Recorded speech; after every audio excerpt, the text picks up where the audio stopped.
Bueno, señoras y señores, estamos con los profes Guillermo Magnelli y Francisco Punzi. En este caso nos vamos a meter con Alberdi. Los tiranos trepan al poder por la Estatua de la Libertad. Es el disparador, el título para empezar a charlar un poquito. Así es. ¿Por qué Alberdi? Evidentemente, por alguna razón, Alberdi se apela siempre que se va a intentar imponer o tratar de meter un proyecto liberal. O sea, es una figura reivindicada. Cosa que no Mariano Moreno, por ejemplo, que en el 78 el 200 aniversario de su nacimiento pasó totalmente olvidado, etcétera, etcétera. ¿No? Como que Alberdi es una figura que viene muy bien a determinados sectores. Ahora, la tesis que vamos a desarrollar acá con el profesor Punzi es que en realidad este tema de Alberdi es totalmente sesgado. Porque quien les habla tiene la teoría de que esta gente son lectores de solapas, porque, o sea, lo que dicen de Adam Smith son cosas que Adam Smith no dijo. Ahora, en el canal, mire lo que estamos viendo. Ajá, carajo. El billete de 20.000 pesos con Alberdi. El billete de 20.000 pesos que se va a devaluar bastante, creo yo, pero bueno. ¿Qué es lo que pasa? Hay un Alberdi, que evidentemente Alberdi era liberal, pero hay que verlo en el contexto histórico, etcétera, etcétera. De todas maneras, antes de pasarle la posta al profe Punzi, que hay que decir una cosa. El Alberdi, que decía determinadas cosas que dijo, era un Alberdi que hablaba o escribía en el momento que paralelamente tenía lugar una polémica histórica entre Tocqueville y Marx. Tocqueville imaginaba un futuro capitalista de microempresas que iba a garantizar el bienestar a toda la sociedad. Bueno, Marx decía que no, que la tendencia natural del capitalismo era que el pez grande se coma al pez chico. Exacto. Bueno, hoy por hoy, citar a Alberdi como cita de autoridad, ya vimos la película. Si hay una cosa que queda claro, es que el sistema capitalista, y sobre todo sin ningún tipo de regulación estatal, supone la hiperconcentración de la riqueza para una ultraminoría y que la mayoría se muera de hambre. Básicamente la columna de Agustín creo que lo demuestra claramente, ¿no? O sea, los dichos del presidente. Esto que nos decía Milei sobre que el mercado va a regularse solo, o nos dice Sturzenegger, o nos dice Caputo, eso es mentira, nunca sucede. El problema, ¿sabés cuál es? Es que el Alberdi del siglo XIX es un Alberdi de un liberalismo que intenta imponer el capitalismo mundial en un lugar donde no está impuesto todavía y donde los rezagos de la esclavitud y la servidumbre todavía estaban, de hecho si nos vamos a hilar fino hoy en día siguen estando, ¿no? Esos rezagos. Claro. Pero digo, lo que intentaban hacer e ideológicamente honesto lo hacían en un contexto de determinismo biológico, evolución darwiniana, que, ojo, el marxismo también creía en ese evolucionismo. Así es. Entonces, en ese contexto decían, esta relación de trabajo va a mejorar el egoísmo, que es lo que hablaba Adam Smith, va a generar el egoísmo, la satisfacción de cada uno de los seres, y eso va a traer el bienestar de las naciones. Sí. Entonces, el tema es que todavía no habían tenido una crisis terminal hasta 1873 como para darse cuenta que el capitalismo lo que terminaba haciendo es concentrar. Posteriormente se dan cuenta que Marx tenía razón y que había crisis cíclicas que no las pudieron justificar en los papeles, pero en los hechos se dieron y termina cada vez que hay una crisis se concentra más el capital y por eso existen las leyes antimonopólicas en un montón de lugares. Ahora, volviendo a lo que es Adam Smith, para retomar a Alberdi, que era considerado un publicista, una de las cosas que charlábamos hoy con Guille en la preproducción que tuvimos fue que, a diferencia de muchos liberales que después ejercieron el poder, por citar Mitre Sarmiento, Alberdi no fue un político. En el final de su carrera fue diputado, y después se volvió a Francia y terminó muriendo en Francia. Él siempre defendió sus ideas, pero nunca las llevó a cabo él mismo, las llevaron otros. Y por eso él tuvo muchos enfrentamientos con Vélez Sarsfield, con Sarmiento, con la oligarquía de 1880. O sea, él escribía sin los pies en el barro. El marco teórico después de lo que ha llevado adelante otro. Exactamente, pero dentro de ese marco teórico, Adam Smith, cuando hicimos Belgrano marxista, cité la justa retribución para del salario para los obreros, que habla Adam Smith, no Marx. Claro. Pero también Smith habla de el valor que el trabajador añade a los materiales, se resuelve en dos partes. Una de ellas paga el salario de los obreros y la otra la ganancia de los empresarios. O sea que el trabajador genera un plusvalor. Por favor. No nos jodamos. Pero que está en discusión eso. Claro, entonces voy... Para mi ley, sí. Sí, por eso. Claro, exactamente. Pero esa parte no lo estamos hablando. Pero vos fíjate que el propio Alberdi habla, cuando analiza la Constitución de 1853 y que es liberal y que defiende el liberalismo y que no hay que regular el mercado, él habla que las personas trabajan para satisfacer sus propias necesidades, o sea, el consumo. Y dice que el productor, si no recibe lo que le corresponde, deja de trabajar bien, y eso termina generando el decaimiento de la prosperidad de la nación. O sea, habla de una justa redistribución. Alguien que defiende las ideas del liberalismo me podrá decir a mí, bueno, pero Alberdi no estaba a favor de los gremios. Es cierto, Alberdi no estaba a favor de los gremios, pero es porque somos liberales, ¿no?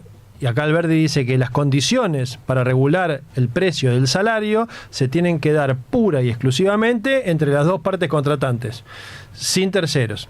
Entonces yo digo, ¿por qué me pones un tope a la paritaria? Exacto. Entonces ahí sí me van a decir, no, pero Alberdi no creía en los gremios. Perfecto, Alberdi decía que los gremios no, hablaba de esos gremios medievales. Hoy, Fran, tenemos 209 de inflación interanual. Y los que trabajan en blanco, sus salarios subieron un 180%. Claro, Entonces, exactamente. Claro. A lo que voy es, si a vos no te gustan los gremios, sácame las cámaras empresarias. Sí, sin duda. Es así de simple. Sin duda. Entonces, hay una falsificación de las ideas de Alberdi que están siendo utilizadas para generar un relato. Ese relato que le han criticado a gobiernos anteriores es lo que está tratando de hacer este gobierno.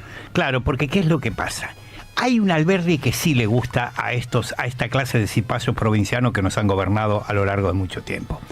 Que es el Alberdi que en su época de las bases va a decir cosas tales como que para tentar el capital inglés, que para ellos era la panacea, no tenemos que dudar inclusive en tentar al capital británico con la belleza que nuestras mujeres han heredado de sus ancestros andaluces. Así, entreguemos la chica a cambio libre esterlina. O aún más, porque Alberdi, como todo cipayo, tiene una visión idealizada del otro. Sí, claro. Entonces Alberdi dice, demostrando su profundo racismo, que como bien dice Pancho, todos más o menos eran iguales, dice, ni en 100 años el gaucho, el guaso, el roto, es decir, el nativo, antes que venga el gringaje, dice, ni en 100 años va a lograr consumir y vivir digna y útilmente como vive un trabajador británico.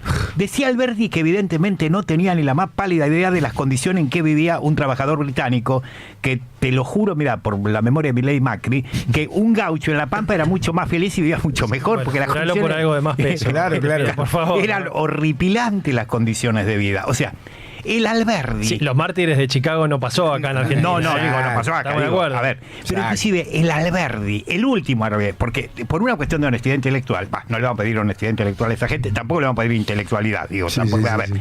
acá hay una cosa. También al citar a Alberdi hay que citarlo en totus. Claro. Que es el Alberdi de las cartas quillotanas, de los escritos póstumos, de la polémica con Sarmiento, donde él claramente se autocritica como uno de los grandes errores de su vida haber sido cómplice de los franceses, porque se da cuenta que los ideales de la Revolución Francesa son uno y que los intereses comerciales de las empresas francesas son otros.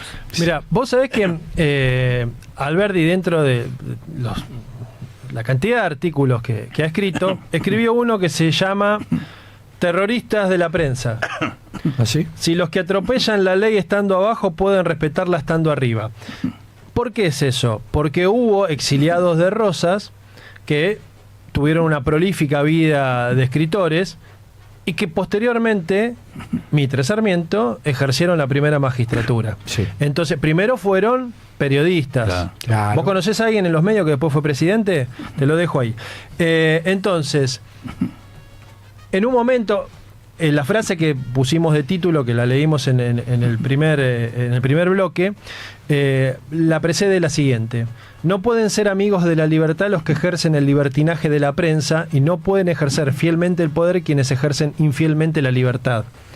Entonces, me parece que por ahí esa parte se la están olvidando, Exacto. porque así han ejercido la prensa los que hoy están en el poder, y bueno, y hay muchos de la prensa que lo están ejerciendo. Y un dato más.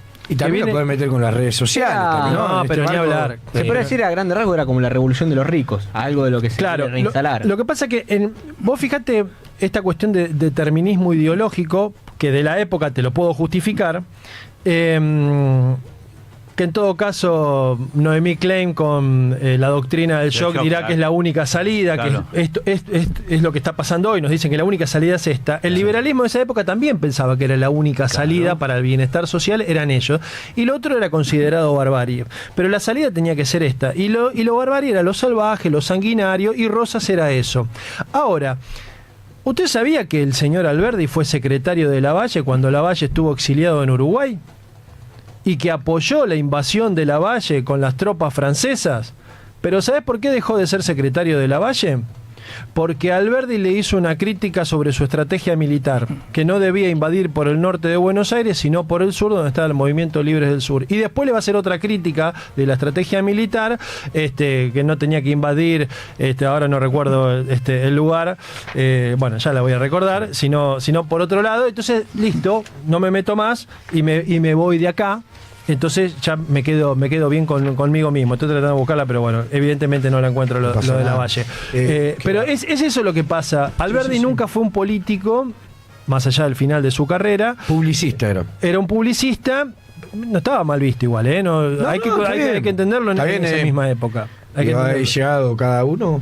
Y él tuvo una vida prolífica de debates intelectuales, muy interesantes, por cierto, con el propio Sarmiento, con el propio Vélez Sarsfield, Con Mitre.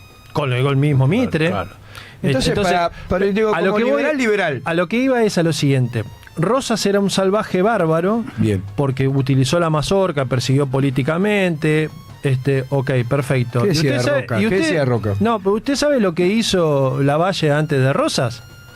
Porque en 8 meses de gobierno de Lavalle se cargó 4.000 personas Lavalle. A ver, lo que hace Bartolomé Mitre, ¿no? Porque estos, frente a la brutalidad rosista, se escandalizaban espantados. Mitre, cuando llega a la presidencia, que es esa famosa carta de Sarmiento, no derroche usted sangre de gauchos, Mitre manda, y esto no es una chicana lo que voy a decir, a una serie de generales, Ambrosio Sander, Rivas, que por alguna razón histórica tienen un denominador común, son todos uruguayos. Lo manda como comandantes de los ejércitos de líneas, el liberal Mitre, a las provincias que eran federales, que tenían gobierno legítimo, y van a provocar un verdadero baño de sangre. Lo que pasa con el Chacho Peñalosa, o sea, estos señores, porque claro, en nombre de la civilización, parece ser, para esta gente era lícito asesinarla. Ahora, el problema, que en realidad para que la historia tenga sentido, se debe discutir a la luz del presente. Lo que acabamos de escuchar, esto parece que estuviera preparado y nosotros sabemos que no lo está.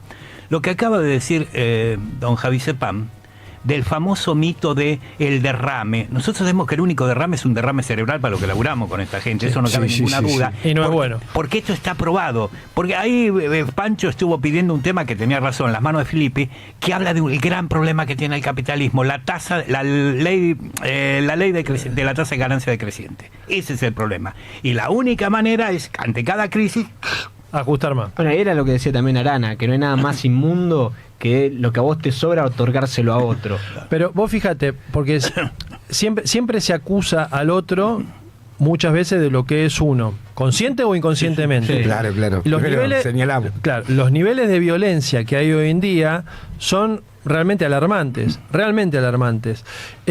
Alberdi, cuando escribe El dogma socialista, hace un llamamiento, porque él dice que, no quiero seguir leyendo textual, que ellos heredaron odios que no son de ellos, sino que son de sus antecesores, de sus padres. Y termina diciendo que cuando nuestros padres levanten su voz para murmurar de lo que se está haciendo en la época que ya no les corresponde, como si estuviesen por estar muertos en vida, implorémosle silencio. Porque quiere que no haya ese nivel de violencia. Está bien, una vez que establecemos el gobierno que nosotros queremos, no queremos que haya violencia. claro, cuando los matemos a todos, ahí no queremos más violencia. Pero, de todas maneras, es un llamamiento a considerar el tema de los odios.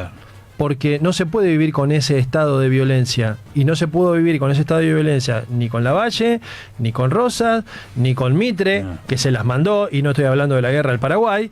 Entonces, tenemos que empezar a bajar un poquito los ánimos, porque estoy escuchando lo que pasó con este influencer, youtuber, o no sé cómo se llama. Me parece que es, más allá de la provocación, digo, si se lo critica a Guasora porque lo hacía, ¿por qué no lo voy a criticar a este? Entonces, pero según de dónde estés de la grieta, es si justificamos o no justificamos. O periodista independiente le llamo. Sí, o periodista independiente. Sí, Entonces, quieren reivindicar a Alberdi, reivindíquenlo todo, analícenlo todo, critíquenlo como corresponde, todo. Sí. Porque si no tomamos solamente una parte y creemos que Alberdi es el padre del liberalismo, que se lo conoce así como el padre del liberalismo argentino, y es una persona tan contradictoria como cualquier otra. ¿Usted sabía que Alberdi se atrevió a criticar a San Martín como traidor a la patria? Claro. Sí, eso lo mencionó Emilio Campo, el que iba a ser asesor de Milei, dice, lo sabía. lo parafraseó Alberdi. Sí, porque a Alberdi lo criticaban tanto y él estaba exiliado y no quería volver después de la caída de Rosas por miedo a que lo mataran. Pero ¿cómo? Si no son la civilización los que vinieron, y no venía por miedo a que lo mataran, ante tanta repercusión mediática, el tipo dice, esto son palabras de Alberdi, el vencedor de Ayacucho, San Martín, dispuso de 4 batallas de ella por el derecho de la victoria, qué sé yo, que se iba a quedar con todo ese territorio, zaraza. Y después dice, pasó los Andes, agarró la retaguardia de los españoles, pero distraído en dar libertad a otros países que al suyo propio en poder del enemigo, hasta que para Bolívar arrancaron a la vez a España de la República Argentina. Entonces le está diciendo, en vez de defender el territorio del virreinato para la República Argentina, te fuiste a liberar a América, como si no hubiese tenido una visión estratégica de que hay que sacar a los españoles de todo el territorio, ¿no? Claro. Entonces, lo llamó traidor a la patria, a San Martín. Bueno, Alberdi, tanto para seguir hablando, ¿no? Mucho. En realidad, yo que soy más viejo y más escéptico. Y lo conoció a San Martín en 1843. Yo me acuerdo con el general. A ver, yo no espero. No, Alberdi lo conoció. Sí, usted no. No sé. Tiene 30 segundos para decir su última idea. Voy a decir 2 cosas. Primero, yo seré viejo, pero no tomo pastillas azules de ningún otro color. Eso primero por empezar. Acá la mostramos. Tiene que tomar ahora, ¿no? Sí, por favor, dale. Yo a estos liberales no espero que presenten o que consideren a Alberdi en totus. Con que lo leyeran me llamaría conforme, con que entendieran de lo que hablan. A ver, pero en última instancia, compañeros, háganle caso a un viejo zorro. No se le puede pedir autoridad intelectual a un traidor a la patria. Y esta gente están entregando los recursos nacionales, que es algo más serio que cualquier polémica historiográfica. El profe Guillermo Magnelli, el profe Agustín, gracias. Ya le falta unas materias y ya se recibe. el profe Francisco Punzi, con Historia Nuestra, impresionante. Volvemos ese día.